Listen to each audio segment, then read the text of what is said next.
Welcome to Millennium Daytime Bulletin. I'm Shweta Simar from New Delhi and you're watching Millennium News Channel 24. Today I'm bringing you the latest updates from around the world. Let's begin with today's top headlines.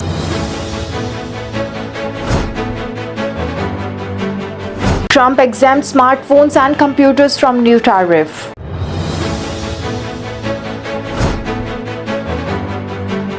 United States and Iran hold constructive first round of nuclear talks.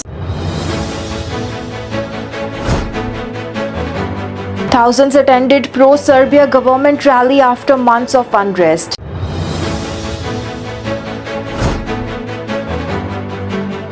Tesla launches in Saudi Arabia with its first showroom and service center.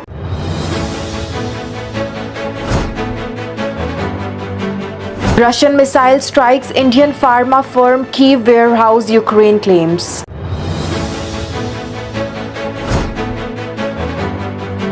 Georgia becomes first US state to introduce bill against Hinduphobia. Trump to end protected status for Afghans and Cameroonians. Market downturn spurs surge in demand for safe investments. Abhishek Sharma's 141 off 55 helps record second highest IPL chase.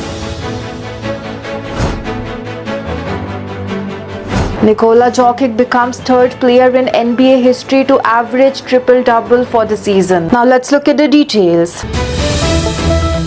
US President Donald Trump administration has exempted smartphones, computers and some other electronic devices from the reciprocal tariff, including the 125% levies imposed on the Chinese imports. Also in the notice, the United States Custom and the Border Patrol also said that the goods would be excluded from the Trump's 10% global tariff on most countries and the much larger Chinese import tax. It marks the first significant reprieve of any kind in Trump's tariff on China, with one trade analyst describing it as a game-changer scenario. Late on Sunday also, while traveling to the Miami, Trump said that he would give more details on the exemption at the start of the very next week. We'll be very specific, he told reporters on the Air Force One, but we are talking here about a lot of money. As a country, we are talking in a lot of money terms. Also, the move that comes after the concern from the United States tech companies that the prices of the gadgets could skyrocket, as many them of are made up of China material. Also, the exemptions backdated to the 5th of April also include other electronic devices and components, including semiconductors, solar cells and memory cards. This is the dream scenario for the tech investor Dan Ives, who is a global head of technology research at the Wedbush Security, posted on X. Smartphone chips being excluded is a game changer scenario when it comes to China tariff. Big tech firms such as Apple, Nvidia, Microsoft and broader tech industry can breathe a huge sigh of relief this weekend, he added. The White House indicated the exemption were made to ensure companies had more time to move production to the United States. Also, why Trump is hitting China on trade and what might happen next. Was Trump's 90-day tariff pause really a grand plan? Let's see. Also, when the President Donald Trump has made it clear that America cannot rely on the Chinese manufacturing critical technologies such as semiconductor chips, smartphone and laptops, White House Press Secretary Carolyn Leavitt also said in a statement that at the direction of the President, these companies are hustling on the onshore their manufacturing in the United States as soon as possible. Also, Trump, who is spending the weekend at the Florida home, also told reporters on Friday that he was comfortable with the high tariff on China. And I think something positive is going to come out of that, he said, touting his relationship with the Chinese President Xi Jinping. Stay in tune with us to know what the further details are coming. Iran and the United States have concluded the first round of talk in Oman over the Tehran's nuclear program, the highest level of meeting between the two nations since 2018. Also, the both countries described the meeting as constructive and confirmed a second round of discussion that will take place next week week, with the United States hailing that the direct communication as being the key strategy to striking a possible deal. Also, President Donald Trump pulled the United States out of a previous nuclear agreement between Iran and the world powers in 2018 and has long said that he would make a better deal. Also, the talks are seen as important first step in establishing whether a deal can be done. At the 2 of the first hours, the first meeting that was briefed reportedly respectful and set the stage for the second round. That was probably as good as it could get when the Iranian and the United States officials sat down in Muscat, the capital of Oman, whose top diplomat mediated the primary indirect negotiations. They were the most significant talks since Trump pulled the United States out of the Iran nuclear deal of the 2015 during his first term in office. The verdict of the Iran's lead negotiator, that is Foreign Minister Abbas Araghchi, was positive. In my opinion, as the first meeting, it was constructive meeting held with a very peaceful and respectful environment because no inappropriate language was used, he told the Iranian state TV. His diplomatic tone suggests that the United States team led by the Trump's envoy Steve Witkoff did not reiterate some of the president's threat that Iran would face the greater danger. If this dialogue did not succeed, he would have repeatedly warned the possibility of the military strikes. Also, the meeting ran with the delegation in separate rooms, relaying messages through the Oman Foreign Secretary, that is Badr bin Ahmad Busaidi. Also, the Witkoff, who is leading the United States delegation, has previously only spoken of the meeting face to face. But Araghchi and Witkoff did speak for a few minutes in the presence of Busaidi. Not the direct talks the United States official said that would not happen between, but they were significant opening. Also, Iran, mindful of the pressure from the hardliners at home, underlined how limited their face-to-face exchange was, with no photographs taken. Also, in the statement following the talks, the White House said that the discussions were very positive and constructive, noting that Witkoff had emphasized to Iran that he had instructions to resolve the adversaries' differences through dialogue and diplomacy if that is possible. We'll have to see how the issues get resolved. Tens of thousands of Serbian President Alexander Vučić supporter has held rally in the Belgrade following months of unrest across the country. A monitoring organization said around 55,000 people had gathered in front of the National Assembly. Also, despite some of the Vučić followers traveling from the neighboring countries, attendance was significantly lower than the last month's huge anti-government protest. There have been regular demonstrations in Serbia since the November when the collapse of a railway station canopy in the city of the Novi Sad killed 15 people, triggering the widespread public anger. Also, a number of Serbians blamed the incident on the alleged corruption and corner cutting by the Vučić Progressive Party. The Serbian leader had promoted the rally on Saturday as the launch of the movement for the people and the state, which would save Serbia from the forces working to destroy the country. In a speech at the event, he called on the prosecutors to work to restore order and peace. Also, he claimed the student-led protest that has been threatening the Serbia's peace and stability, accusing attendees of being paid by the foreign intelligence agencies. Certain foreign powers cannot bear to set a free, independent and sovereign Serbia, he said, without clarifying which power he was referring to. Vučić also criticized national broadcaster RTS, also describing it as a key participant in an attempted color revolution. Also, after the Novi Sad incident last November, some blamed what had happened on more than a decade of the governing by the Progressive Party of the Vučić, who closely associated himself with the station's prior renovation. He was considered a key part of the government's flagship infrastructure project, the high-speed line from the Belgrade to Budapest in Hungary. The demonstration that followed the disaster saw attendees use the slogan that is "Corruption Kills." Also, they claimed that the opaque procedure of the procurement of the government used for the infrastructure project had enriched a few favored contractors while putting the public safety at risk. Despite multiple resignation and Vukic's insistence that he was going nowhere, protest grew. Also last month, hundreds of thousands of people descended on the Serbia's capital as Independent Monitor estimated 3,25,000 people, if not more, had gathered, making it Serbia's largest protest ever. Tesla officially launched in Saudi Arabia on Thursday, marking a new chapter in the company's global expansion after the Elon Musk troubled relationship with the kingdom. But the Middle East country extreme heat could pose a challenge for its electric vehicle performance and battery efficiency. Musk and Saudi Arabia have had a complicated history. Back in 2018, the Tesla CEO claimed that he had secured funding from the kingdom's sovereign wealth fund to take the company private. Also, that deal never happened, leading to lingering tensions. With the launch of the first showroom and the service center in the Saudi's capital, Riyadh, Tesla makes its long-anticipated entry into the Saudi's market. Also, the facility will offer models including the Model Y and the Cybertruck, and pop-up stores are also opening in Riyadh, Jeddah and Daman. Also, the Riyadh event drew a large and diverse crowd from content creators and car enthusiasts to visitors excited about Tesla's launch. It's a beautiful step we've been waiting for to finally see Tesla open in Saudi Arabia, said Badr Khalid, a local businesswoman. The country is clearly moving towards electric vehicles. Tesla is one of the most important EV companies in the world, so it's a big deal to have them present in our market, he added.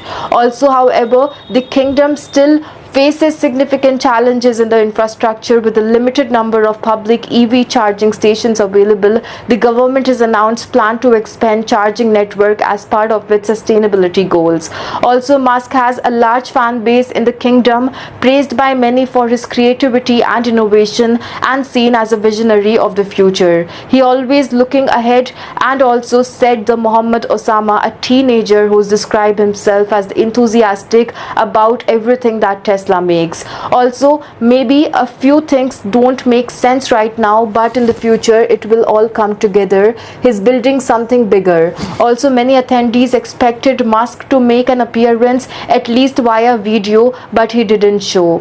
Though Tesla has faced criticism and even vandalism in parts of the United States and elsewhere after Musk took a prominent role in the President Donald Trump's administration, people have protested Musk's Department of the Government Efficiency, that is the DOGE, that is to be moving to the slash size for the federal government through the large-scale layoffs, contract cancellation and other moves. Still, many in Saudi Arabia believe that won't impact Tesla's performance in the kingdom. We'll have to see how the case unfolds in the future. A Russian missile struck the warehouse of the Indian pharmaceutical company in Kyiv, Ukraine, said today. The country's embassy in India alleged that Russia deliberately targeted the Indian businesses in Ukraine. Today, a Russian missile struck the warehouse of the Indian pharmaceutical company named Kusum in Ukraine. Also, while claiming the special friendship with the India, Moscow deliberately targets the Indian businesses, destroying medicines meant for children and elderly, the Ukraine embassy have claimed. Also, Kusum, owned by the Indian businessman Rajiv Gupta, is among the largest pharma firms in the Ukraine. The company's products are critical across the Ukraine as they ensure availability of the basic medicines. Also, the sources of NDTV have told. They said a drone, not a missile, made a direct hit on the warehouse. Before Kyiv's post, Britain's ambassador to Ukraine, Martin Harris, said that the Russian strikes destroyed a major pharma warehouse in Kyiv. Mr. Martihan, however, also said that the attack was carried out by Russian drones, not the Russian missiles. This morning, Russian drones completely destroyed a major pharmaceutical warehouse in Kyiv, incinerating the stocks of medicine needed for the elderly and children. Russia's campaign of terror against Ukraine civilians continues, Mr. Martin wrote on X. Earlier today, Russia's defense ministry alleged that Ukraine carried out 5 attacks on the Russian energy infrastructure over the past day, a violation of the US brokered moratorium on such strikes. Also, Ukraine and Russia agreed to pause strikes on each other's energy facilities last month, but both sides have repeatedly accused accused each other of breaking the moratorium.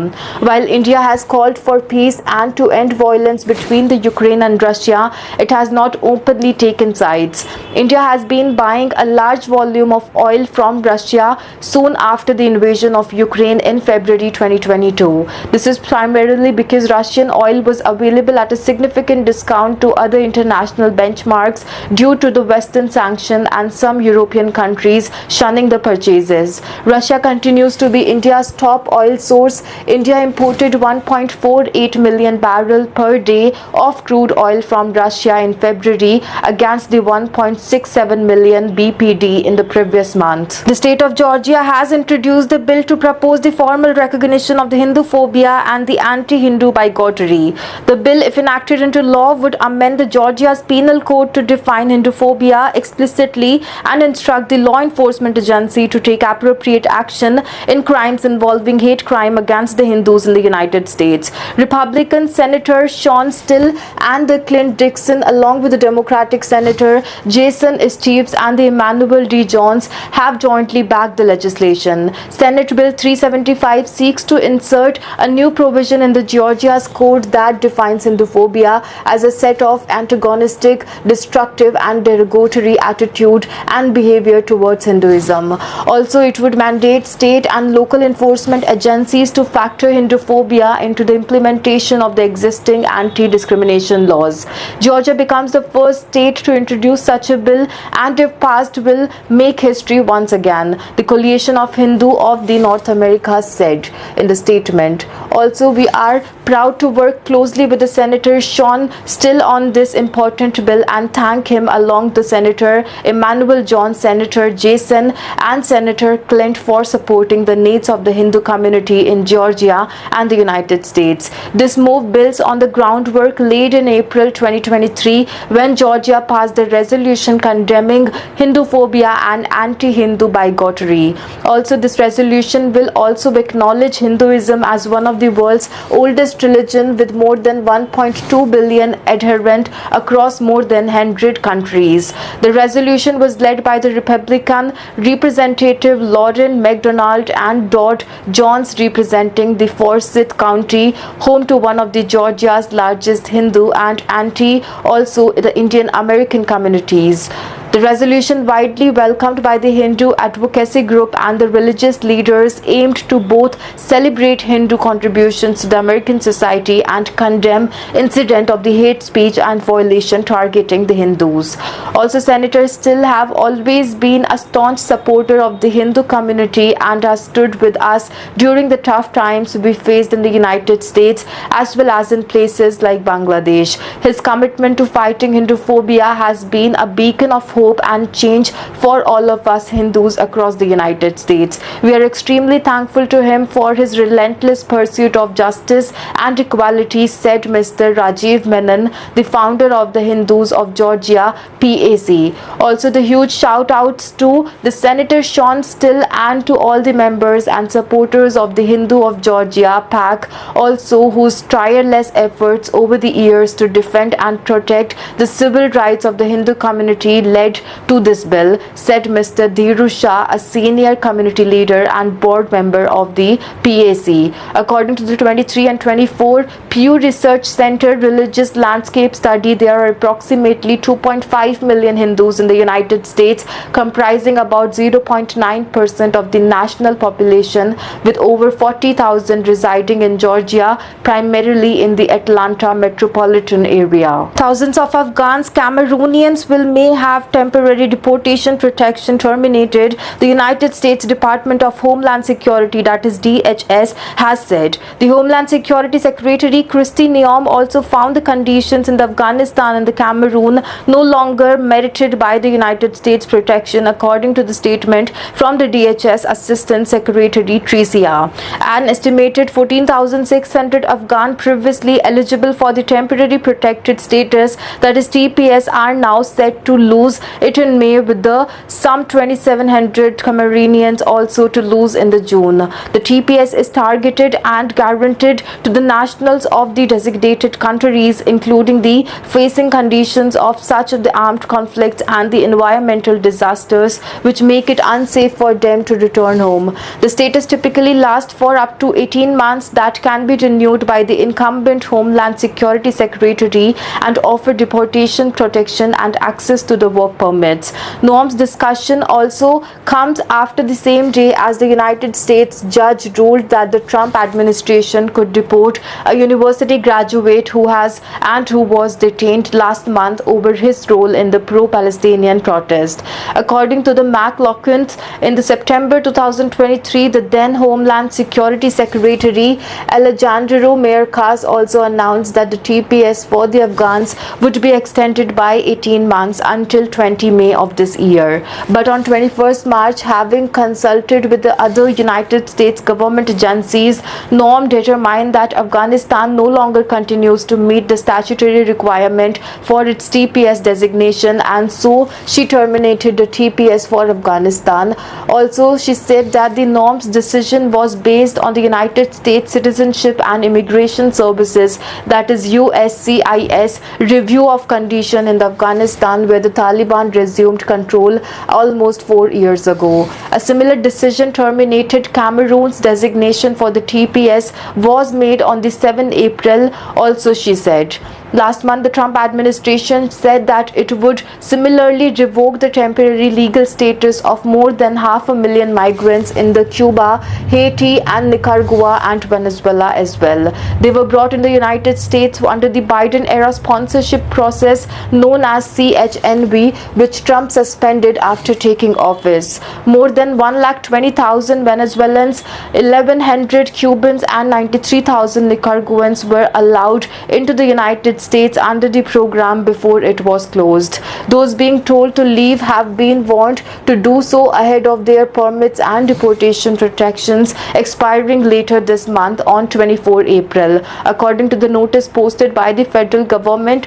Also, but it is not just people granted the TPS who have been affected by the United States changing immigration rules. Shukriya, not her real name, lives in the Washington, D.C. She arrived in the United States in January last year with her family. They had fled Afghanistan and endured a United States long journey also across the 11 countries in a bid to claim asylum. The fear of deportation has deeply affected my mental and the physical health. I can hardly sleep, my legs are in pain, and I cry constantly from the fear and anxiety, she told the BBC. Shukriya, which also from the last 7 months pregnant, received an email seen by the BBC on the 10th of April from the DHS which read, "It's time for you to leave the United States." It added, "Unless it expires sooner, your parole will terminate 7 days from the date of this notice." Now bringing in the latest updates on today's market trends.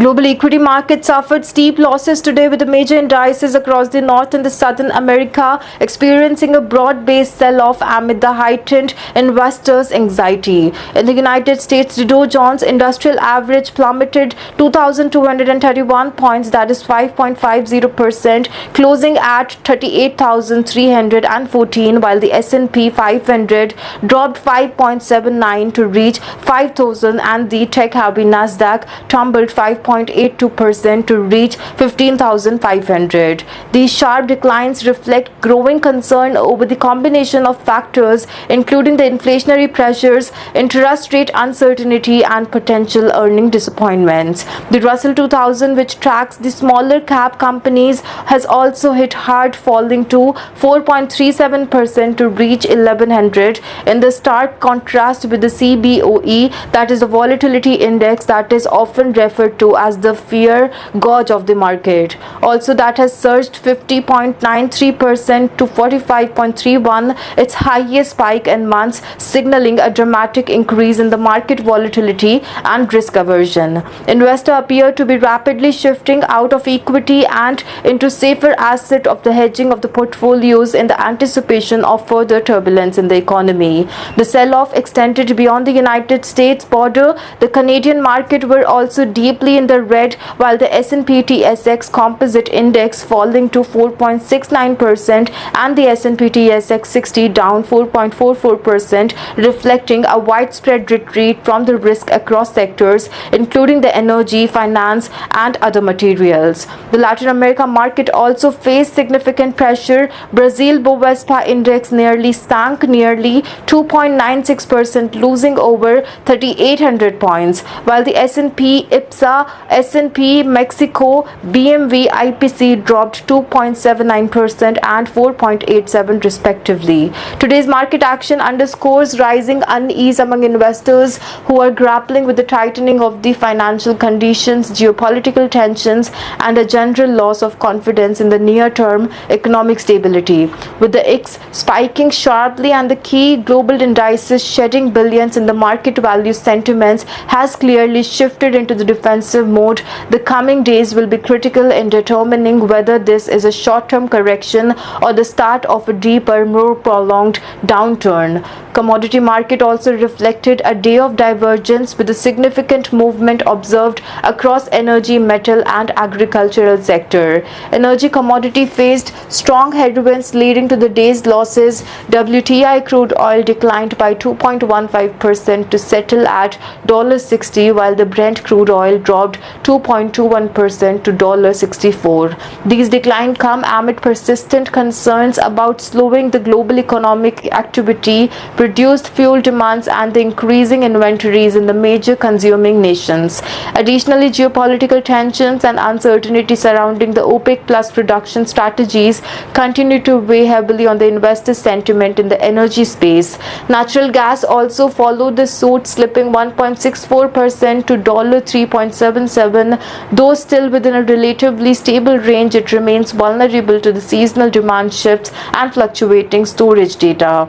Also, in the contrast, the metal segment painted a more optimistic picture, with gold advanced to 1.10% to reach $3,068, maintaining its strong position near the upper end of its 52-week range. Investors appeared to be rotating into the safe haven assets and mounting concern over the inflationary pressures, currently volatility, broader macroeconomic stability, and the silver that posted the strongest gain of the day, that is among the tracked economy, jumping 4.78% to reach $31. The sharp rise also reflects increased industrial demand as well as renewed interest from the investors seeking diversification away from the equities and fiat currencies. Agricultural commodity also showed resilience, with soya bean inching 2% to reach $10. The modest rise suggests that the continued global demand and the potential supply constraints, also weather-related disruption, affects the growing region.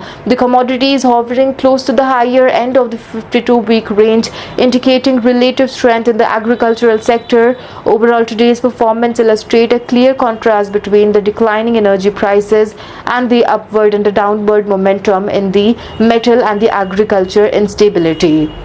Market participants appear to be repositioning their portfolios in the anticipation of the economic shifts, also possibly favoring the hard assets and essential over the critical cyclical commodity ties to the global impact of the growth and consumption of the various economies. Volatility continues to define the market dynamics. Commodities will likely remain a focal point for both hedging strategies and speculative paths in the day ahead. We'll be right back after a short break. I'm Shweta Simar. Keep watching Millennium Daytime Bulletin.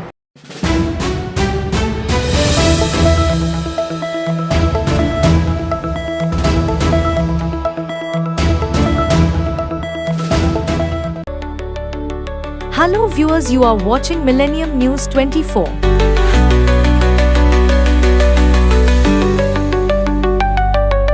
America and global villages seen to America independence built by immigrants, manufacturers, roads, highways, educations, healthcare, IT, scientists, space, business development to all thousands of multimedia and all major social media platforms and news network in America. Millennium News 24, one of truthfully news networks in America and global news organizations.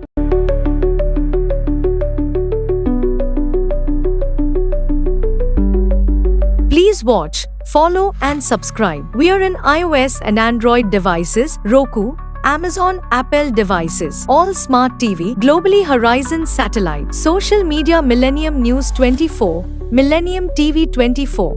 Website www.millenniumnews24.com and www.millenniumtv24.com. Thank you.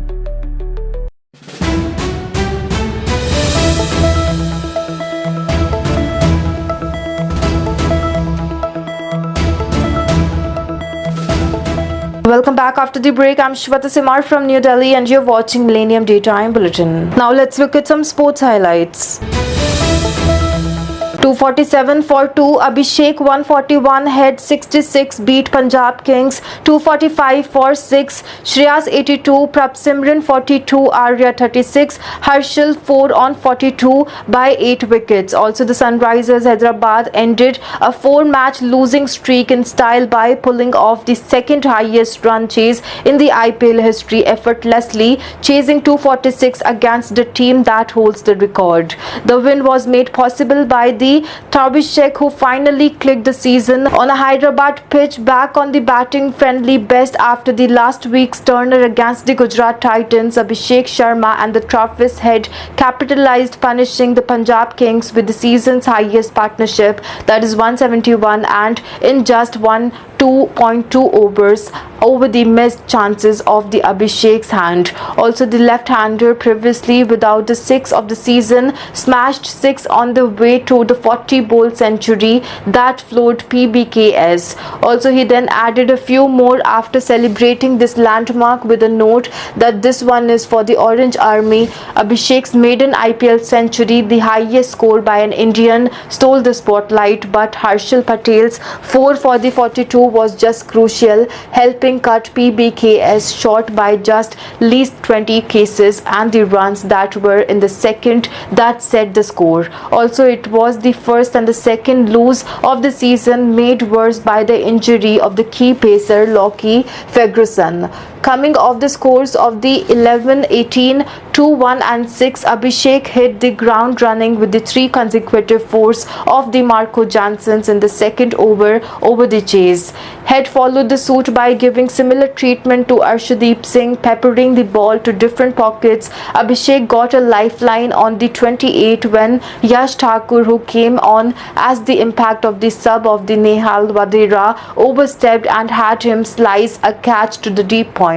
Abhishek capitalized on the free hit with the first 6 of the season, sparking the explosion. Nikola Jokic became the 3rd player in the NBA history to average a triple-double for the season on Friday night as the Denver Nuggets rallied late to the claim of 117-109 victory over the Memphis Grizzlies. Also, the 3-time NBA MVP put up 26 points, 16 rebounds and 12 assists, the 4th of which was in his 700th of the season, guaranteeing that he will also average the double figures for the assist, and the first time of his career that his jockey teammate the Russell Westbrook and the first of the other 2 players have also achieved the extraordinary feat, having done so 4 times in 2016, 17, 18 and 19 with the Oklahoma City Thunder and the 20 to 2021 with the Washington Wizards. Also Oscar Robertson, who averaged 30.8 points,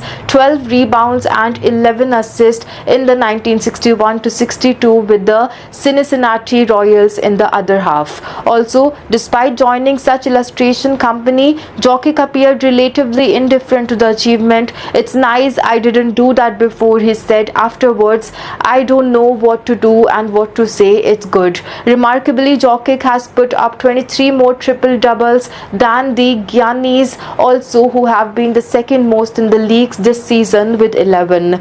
Despite also averaging a career best in the scoring, 3-pointers made and the 3-pointers percentage, Jokic looks like to miss about the MVP honors with the Thunder's Shia Gilgeous and the Alexander, the strong favorite that doesn't win the MVP. It's the greatest season of all time not to win the MVP, Nuggets interim head coach David Edelman said to Jokic. That's all for now. Thank you for tuning tuning in. Stay with us for more updates. Log in to stay updated with the latest news on the social media platforms Facebook, Twitter, Instagram and TikTok at Millennium News 24. Don't forget to check out our YouTube channel Millennium News 24. You can also watch us on Android and iOS devices as well as on Apple TV, Roku TV, Amazon Fire TV and all smart TV platforms. Enjoy entertainment and latest news with us. Download the Millennium TV app, Millennium TV USA and Millennium News on Google. Thank you for being part of Millennium News Channel 24.